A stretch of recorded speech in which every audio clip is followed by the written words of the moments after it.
Hello ചങ്ങാതിമാരെ, നിങ്ങൾക്കറിയാമോ December 5 world soil day? മണ്ണിൽ കളിക്കാത്ത കുട്ടികൾ ഉണ്ടാവില്ല. സന്തോഷം വരുമ്പോഴും സങ്കടം വരുമ്പോഴും മണ്ണാണ് കൂട്ട്. മണപ്പം ചുട്ടും മണ്ണ് വാരി കളിച്ചും കളിവീട് ഉണ്ടാക്കിയ ബാല്യം എത്ര വേഗത്തിലാണ് നാം മറക്കുന്നത്. വളർന്നു വലുതാകുമ്പോൾ ദേഹത്ത് ഒരു തരി മണ്ണ് പോലും വീഴാതിരിക്കാൻ പ്രത്യേകം ശ്രദ്ധിക്കും. കയ്യിൽ ചെളി പുളരുന്നത് കുറിച്ചിലാണ്.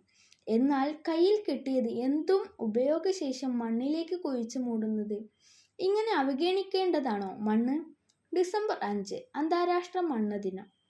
മണ്ണിനുമുണ്ടായി ഒരു ദിനം. എങ്ങനെയുണ്ടായി?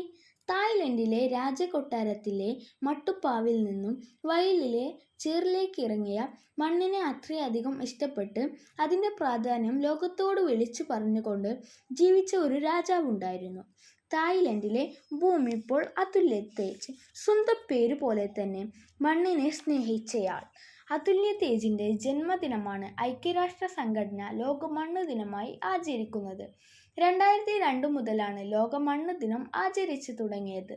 നാം നിത്യം കാണുന്ന മണ്ണിനെക്കുറിച്ച് അറിയാനുണ്ട്.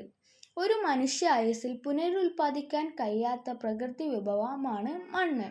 ജീവികൾക്ക് ആവശ്യമില്ലാത്തത് എല്ലാം തന്നിലേക്ക് എടുക്കുകയും അവർക്ക് ആവശ്യമുള്ളത് നൽകുകയും ചെയ്യുന്ന അത്യപൂർവ സൃഷ്ടിയാണ് മണ്ണ്. മണ്ണ് വലിയൊരു ജലസംഭരണിയാണ്.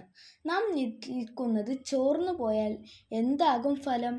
അടിതെറ്റി വീഴുമെന്ന് തീർച്ച. എന്താണ് പ്രതിവിധി? മരങ്ങൾ നട്ടുപിടിപ്പിക്കുക. പരമാവധി വെള്ളം ഭൂമിയിൽ താഴാൻ അനുവദിക്കുക. മാരക കീടനാശിനികൾ മണ്ണിൽ പ്രയോഗിക്കാതെ ഇരിക്കുക. നമുക്ക് ലഭിച്ച മണ്ണിനെ നശിപ്പിക്കാതെ ഇരിക്കുക.